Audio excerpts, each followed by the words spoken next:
Jenis-jenis fungsi pengendalian pada PT KAI.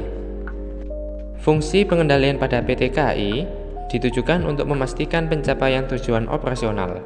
Dengan melakukan evaluasi rutin terhadap kinerja, PT KAI dapat mengidentifikasi apakah strategi yang diterapkan itu efektif. Selain itu, pengendalian juga berperan penting dalam mengontrol penggunaan sumber daya sehingga setiap aspek operasional dapat dimanfaatkan.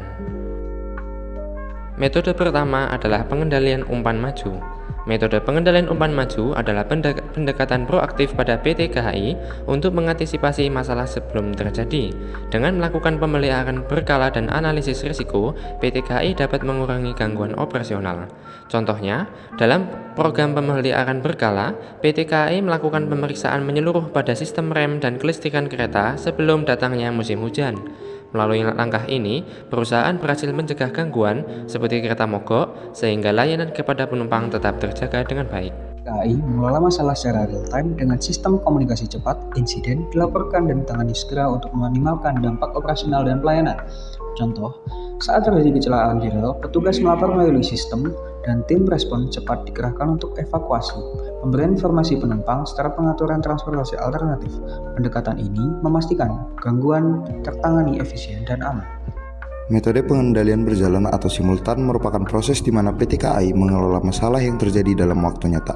Misalnya perusahaan mengandalkan sistem komunikasi real-time untuk melaporkan dan menangani insiden secepat mungkin. Pendekatan ini memastikan bahwa masalah dapat diselesaikan dengan segera, sehingga minimal dampaknya terhadap operasional dan pelayanan penumpang. Contoh kasus penanganan insiden kecelakaan di rel. Jika terjadi kecelakaan atau gangguan pada rel, sistem komunikasi real-time yang dimiliki PT KAI memungkinkan petugas di lapangan untuk segera melaporkan insiden tersebut. Tim respons cepat kemudian dikerahkan untuk menangani situasi, memberi informasi kepada penumpang, dan mengatur transportasi alternatif jika diperlukan.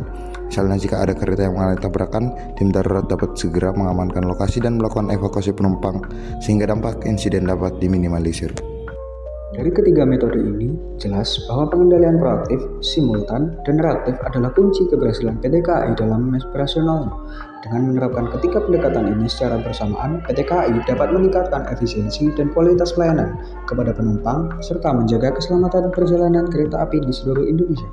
Sekian dari kami, terima kasih.